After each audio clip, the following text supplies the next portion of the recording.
Next Tuesday is a big day in Parliament for the Tory party and Boris Johnson's leadership. It's the date that's been unofficially set for the leadership challenge and for a vote of no confidence in Boris Johnson's.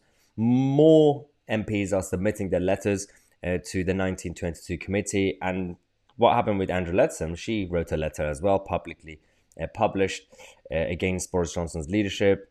This was what kind of caused more trouble for both sides, because the letter was a bit more like nudge rather than kind of direct and aggressive in terms of asking the PM to resign. Andrew Leadsom said that it is painfully clear to me that given the extent and severity of rule breaking taking place over a 20-month period, it is extremely unlikely that senior leaders were unaware of what was going on. Now, this I agree with, because if it's going to be based on Boris himself attending that boring birthday party, so-called party, then that's a whole different issue. And again, comparing to the rest of it, which is a systemic rule-breaking issue with all the staff, Boris and other leaders, the managers of the building basically, and the bosses, they have a responsibility to take care of their own staff. That's a whole different problem. That's a bigger problem than Boris himself going to one party. I have no problem with that compared to the systemic issue that we are now facing. Now, the latest is that because of Andrew Leadsom's intervention, MPs are now saying that they expect a vote on PM's leadership next Tuesday.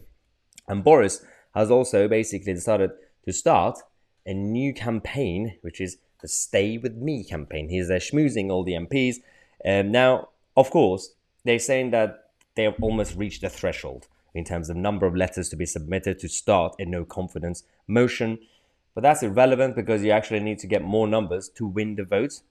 But at the same time, logically, when it comes to the Tory party, that's also irrelevant because most of the time leaders have left not by losing the vote, but after winning the vote. So Margaret Thatcher won the vote. And she didn't fully lose the no confidence vote, but afterwards they pushed her out. Theresa May, she won the no confidence vote, but they essentially pushed her out because they said, regardless of the numbers and you won the vote, there's still no confidence in you as the party leader. Now, this is why the members of the Tory party also do matter. Now, the Conservative Home website published these regular surveys. Now, they're not fully in touch with membership either because not everybody reads Con Home, but there are some proactive members who are on it.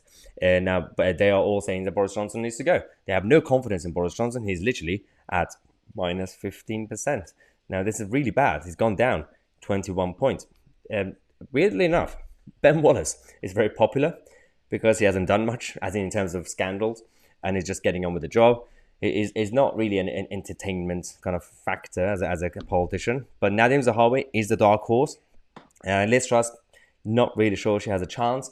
But I do believe that because Jeremy Hunt has his campaign, Operation Revenge, led by Team Theresa May to get Jeremy Hunt to come back and take over.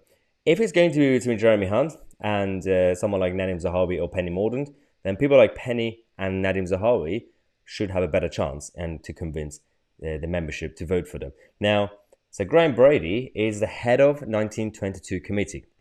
And he was asked yesterday or earlier today about what's going on with the process. And of course, he's not going to answer the question. But the smile as he was answering the question, considering he's a very sound right-wing MP, might tell you something. Oh yes, at the point where we have enough letters with your office to trigger a leadership election? Well, I would say people are always free to ask me these questions, but it's a confidential process and I will retain my discretion and I'll say nothing more at the moment. Are you expecting a busy few days ahead? I'm always busy. I'm not going to say anything. He's also very smiley and polite as usual anyway. But we are going to find out. Let me know your thoughts because I can tell, I've been reading the comments, there's a lot of people who are just sick and tired of Boris, whether they're Tory voters or voted Tory last time but not anymore. And there are still some people who, because of the fear of what's going to happen after Boris goes, who's going to replace him, are still basically reluctantly backing Boris Johnson. Let me know in the comment section who you are backing, whether it's still the Prime Minister, or maybe you want Penny Mordaunt, or maybe you want Lord David Frost.